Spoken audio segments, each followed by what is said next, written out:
All right, good morning, CCA or Intermediate Algebra students. Hey, yesterday you completed the inequalities unit, so congratulations on that, and hopefully that all went well for you. But there are a few things as far as quadratics that we had gotten through a lot. I was never able to finish it up or give you a unit test on it, so I'm not feeling particularly great about where we left off. So I've got a few cons I want us to go through, so at least I have a better gut feeling of that you all understand it. So the first one we're going to do is we are going to revisit the quadratic formula. For those of you that don't remember, you should all have the quadratic formula memorized, but for those of you that don't, here you go. Ready? The quadratic formula is negative b plus or minus the square root of b squared minus 4ac all over 2a. All right, now that you remember your quadratic formula, x equals negative b plus or minus the square root of b squared minus 4ac all over 2a. So you now know that. So we are going to take a look at example number one. Example number one is this example right over here we're going to be doing. Here is what they gave us. We need to be able to solve this and find out which of those four answers is correct. So before we can solve this, you will notice that that is not in quadratic standard form. So we need to first put that in quadratic standard form. So we need to get rid of this 11x squared from this side and bring it to the other side. So I'm going to subtract 11x squared from both sides. And when I do, this is the quadratic equation we have. So our A term is negative 5, our B term is 7, and our C term is 9. So here's quadratic formula. Let's move out those letters and let's replace those letters. Let's slide those right over here. Okay, so we have our B term is 7, not 77, just 7.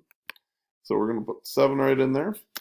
And plus or minus the square root of b squared, so 7 squared, minus 4 times a, our a term is negative 5, and our c term is 9, all over 2a. And again, our a term is negative 5. All right, so what we get then, when we solve this out, we get negative 7 plus or minus, so we get negative 4 times negative 5 is 20. 20 times 9 is 180. 7 squared is 49, so 49 and positive 180 is, I believe it is 229. 229. All over 2a. So 2 times negative 5 is negative 10. Hey, it looks like I had another one down here in case I needed to simplify this. The problem is 229 cannot be simplified. So my final answer is this right here, which happens to be letter, yep, if you see it, is going to be letter, sorry, I'm just trying to have everything else catch up with me here. Letter D is our answer for this one. All right, now let's erase my work right there. Give me a moment to slide this over so I can access a tool I need access. Slide that back. And let's erase all of our work here. That was beautiful work that we did.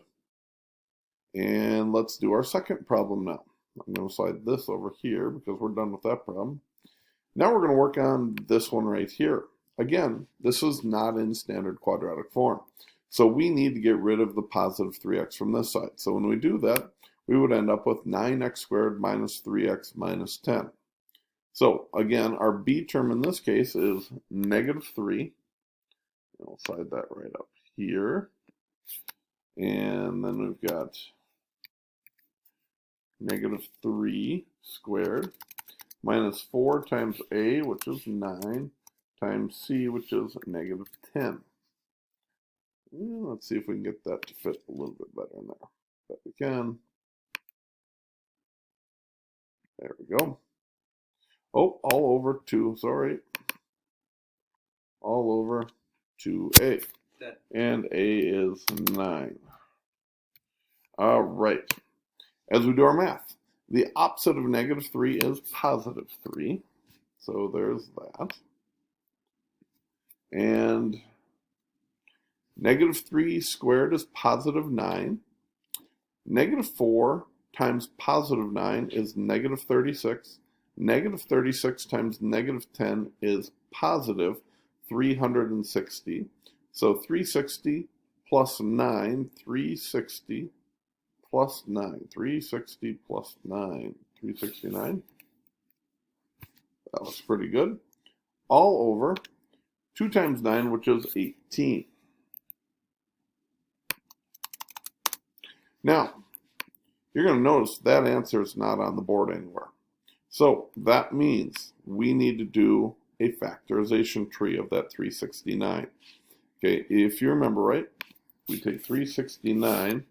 What times what is 369? Well, you might notice that 3 goes into all of these. So 3 times 123 would work. 123 can break down, so we first have the original 3 that we always had. But 123 could break down into, it looks like 3 times 41 would equal this one. So I'm going to just put a space so you know that that goes with the 123. Okay, so now, if you remember, what is it when we have 2 square roots that are identical? 2 square roots that are identical make a real 3. Okay, so we have, and I can't do certain things here, but I can do others. We end up with 3, which is what we had beforehand, plus or minus, I'm going to squeeze a 3 right here. Doesn't mean the cubed root, it just means 3. I'm just doing the best I can to squeeze that in there. 41 all over 18, if that makes sense. So 369 is the exact same thing as 3 square root of 41. Now, I have a real 3 here, I have a real 3 here, and I have a real 18 here. What do all 3 of those have in common? You might say that they have a 3 in common. So, because they have a 3 in common, this would be a 1. This would be a 1, but I don't need the 1 there anymore because 1 times anything is itself. And this becomes a 6. So my answer is 1 plus or minus the square root of 41 all over 6. You'll notice this one doesn't work, this one doesn't work, this one obviously doesn't work. They have a negative on this side. So what they did is they just did this a little bit opposite of me. Instead of moving the 3x to this side and getting what I got up here, they moved this one to this side and it became a negative 9. And this over to this side, which became a positive 10. It gives you basically the same answer, only it creates a negative here and a negative here. They're the same thing, because you all know that a negative divided by a negative is the same as a positive divided by a positive. So it really gives you the exact same answer. Doesn't matter which way you do it. There's no right or wrong way on this one. But this one right here would end up being your letter D answer. Right there. Hopefully that makes sense to you. That is just kind of a review of the quadratic formula and how to do that. Some of you may want to watch this a couple times because I'm assuming, well then I'm going to move this over again. I'm assuming the hardest part of this whole thing for quadratic formulas is going to be this whole part right here where you've got to take this and simplify it down to this. By the way, I'm online from 9 to 11, and again 1 to 3. I'm happy to help you if you're having any struggles on the quadratic formula. Next one. Oh, by the way, I forgot to mention something. Does anyone know what this is called right here? I'm just talking about this square root of 369, or in actual numbers, I'm actually just talking about what's inside the square root. Does anyone remember the term? I'm giving you about 3 seconds. If you said discriminant, you are correct. I know Wade mentioned this in class.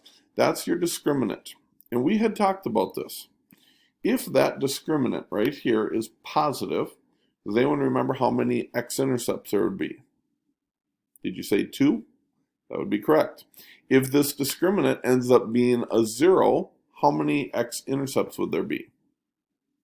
Did you say 1? And if this discriminant was a negative, can you take square root of a negative number? Can something times itself equal a negative? No, it can't.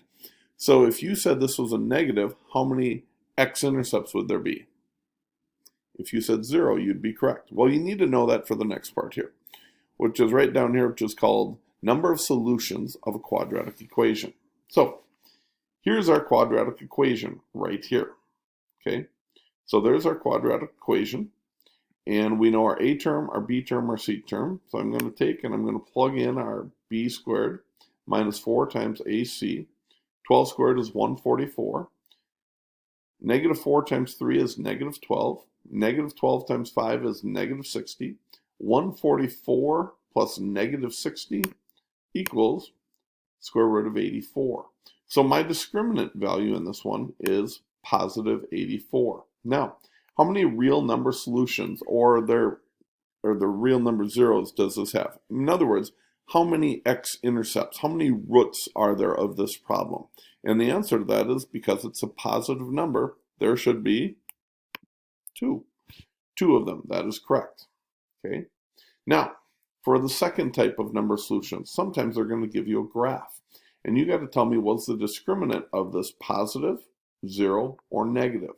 Well, it's quite simple, and I've got my own little parabola here. You can see it's pretty close to the fit of what they have. Okay. Now, I'm just going to do 3 different types over here. How many x-intercepts does my red line have here? You're probably going to say, oh, it crosses the x-axis twice. So if it crosses 2 times, meaning it would have 2 solutions, then that would be a positive discriminant. If it crosses only 1 time, if it crosses only 1 time, that means my discriminant right in here would be 0, giving me only how many x-intercepts does this have? 1, so it's got a 0 discriminant. And if my quadratic does not cross the x-intercept, meaning it never touches this, meaning there are 0 roots here, then that means that my discriminant here would have had to have been, that's right, negative. So again, 2 x-intercepts, it's a positive. 1 x-intercept, it's negative. I'm sorry, 1 x-intercept, it's 0. And no x-intercepts, that would be a negative discriminant. Oh, but Mr. Anderson, I'm going to just do this to you. What if the parabola was this type? Okay, this has 2 x-intercepts. The discriminant would be positive.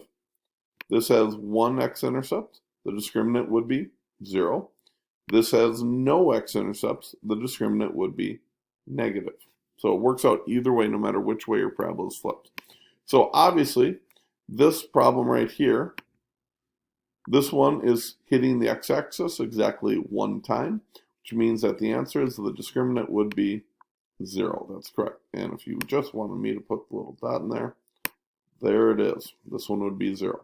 Hopefully that helps, guys. I know this was a little longer video. We're at like 13 minutes, but good luck today. Watch certain portions if you need to again, but hopefully you are able to do this. That's all I got for you today. Bye-bye.